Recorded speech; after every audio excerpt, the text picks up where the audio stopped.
এই দলটির নাম ছিল আওয়ামী মুসলিম লীগ। এই দলটির নাম ছিল কি? আওয়ামী মুসলিম লীগ।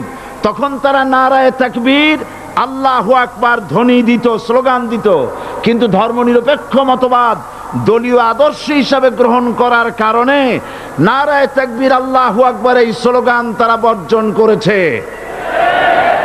1972 সনে যখন তারা ক্ষমতায় এলেন, তখন সংবিধানের শিরোনামে মুসলিম প্রথা সিদ্ধ বিসমিল্লাহির রহমানির রহিম তারা পরিত্যাগ করেছিল।